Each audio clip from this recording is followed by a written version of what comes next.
While there's anger building in Fairfield in Sydney this morning, residents on the New South Wales south coast are this morning pleading with Sydneysiders not to travel to regional towns to escape the lockdown to stop the spread of the COVID.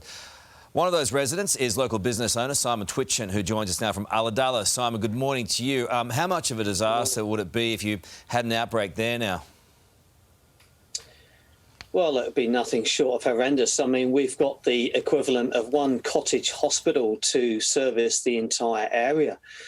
We simply don't have the facilities to cope with a major outbreak, which is exactly what the Delta strain would bring, actually. So, not to mention the effect on small business. So we don't have the facilities, and small business would get hammered again, which would be the third time.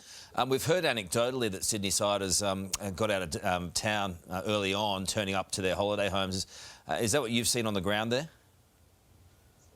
Yeah, and it is upsetting. I mean, to put it mildly, even if technically you're not breaking any rules, coming down here, you'd have to be living under a rock if you didn't know that Sydney was a danger area right now. Yeah. And we've seen it. I mean, I've actually turned customers away who've popped down for the day from Sydney to come and do water sports activities with us. What do you say to them?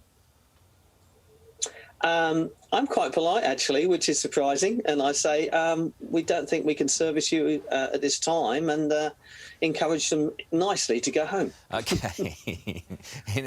With your Ulladulla charm. Look, there is now a confirmed case in Goulburn. We had the Goulburn mayor on a little earlier talking to Alex about how devastating this can be for a small community. And because of the transient nature of tourism in some of those locations, it can be hard. But how worried are you that this could happen in Ulladulla, and what impact would it have on tourism and local businesses? I just don't want to think about it. I simply don't want to think about it. Like I say, you've been hit 3 times over. You just can't contemplate thoughts like that because it's been bad enough as it is. You just got to deal with what we're coping with at the moment. This outbreak is obviously already having an impact on business operations. Were you happy with what you saw yesterday out of the state government and federal government? Oh, look, we've been coaching for a range of water sports for 34 years. We've never been through anything like this. But regarding the funding that we saw on TV yesterday, I mean, this sounds great in the sound bites that we see on TV, but only if it is not surrounded by a whole heap of red tape that you don't see on the sound bites. And I'll give you an example to that.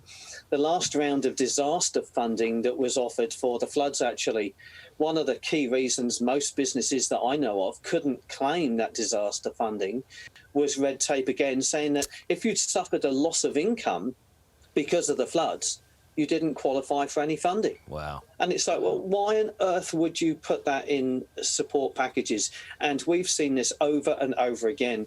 Going back to the bushfires, we had 7 applications that were turned down for reasons such as you don't own a home, you only rent one. And that's a reason why you don't qualify. Yeah. It's got nothing to do with it. OK, we want a short, sharp message. There's a lot of people in Sydney watching us this morning, our program. What's your message to the people in your typically charming Ulladulla manner to the people of Sydney this morning? Well, Sydneysiders, we love you. You keep our businesses alive. You keep our families supported. You keep tourism alive here. But if you've got a second, third holiday home, if you fancy coming down for the day, please don't. Please just don't.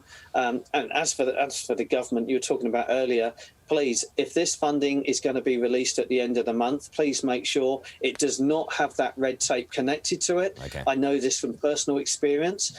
If it has, it literally is the reason why businesses close. Good on you, Simon. Funding has got to be red tape free. We've got to move on. Thank you, mate. Thank you. Very well done. Very well said. Appreciate it. Ali. Have a good day. Thank you. You too.